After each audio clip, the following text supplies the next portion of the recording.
Olá, o Senado começa a discutir agora o projeto que cria o novo Código Florestal.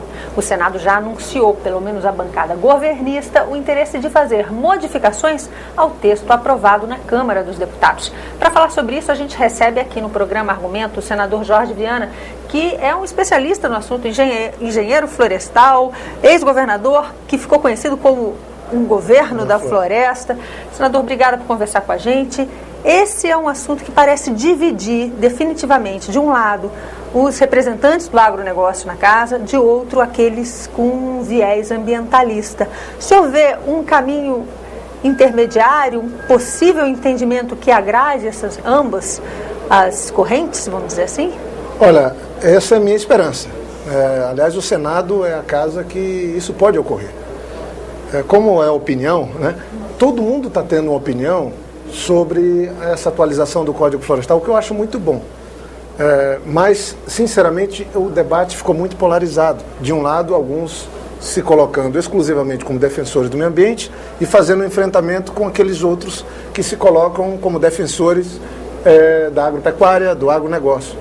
Eu acho isso muito ruim, porque no fundo é o Código Florestal. Nós devíamos estar discutindo as florestas e, obviamente, a partir da discussão sobre como trabalhar as florestas no Brasil, nós também discutimos como tratarmos a terra no Brasil e como tratarmos também a questão do meio ambiente, que é uma questão mais ampla. Eu acho que essa concertação o Senado tem que fazer, porque se nós não fizermos isso, isso vai continuar essa polarização que está na sociedade, estava na Câmara dos Deputados e agora a discussão está com o Senado.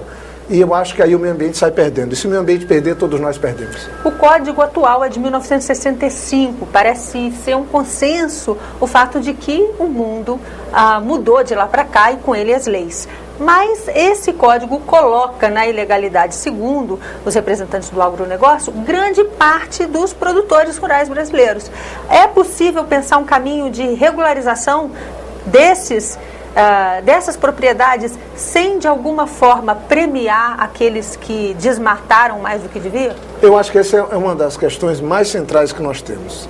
Em tudo na vida, não vale a pena, não é adequado, não é pedagógico premiar os que agiram fora da lei. E na sua avaliação, o código aprovado na Câmara faz isso? De certa forma, ele traz essa sinalização que é muito ruim, ainda mais do ponto de vista da questão ambiental.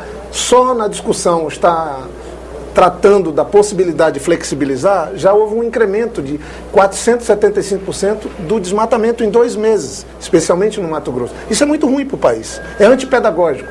Então, nós temos que premiar aqueles que agiram dentro da lei. E se a lei é ruim, vamos modificar a lei, mas não dessa maneira, premiando aqueles que burlaram a lei, aqueles que ficaram na ilegalidade. Qual deve ser a solução, senador? Mas eu acho que aí sim, o próprio governo está apresentando um caminho que é criar um programa de cadastramento ambiental. Hoje, nós dispomos de tantos recursos. O Brasil tem um dos mais importantes programas de monitoramento de suas florestas. É um exemplo para o mundo inteiro. Foi isso que nos ajudou a combater o desmatamento nos últimos anos, a diminuir o desmatamento e prestar conta para nós mesmos e para o mundo. O Brasil vivia uma agenda muito negativa nos anos 80. O Brasil chegava a desmatar 2,5 milhões de hectares por ano, né? Num país que só conseguiu em 500 anos plantar 6,8 milhões de hectares de floresta. É isso que nós temos, 6,8 milhões de hectares de floresta plantada em 500 anos. E desmatávamos de floresta nativa mais de 2,5 milhões de hectares por ano. Ou seja, se o Brasil tem tantos instrumentos de monitoramento, nós podemos chegar até as propriedades.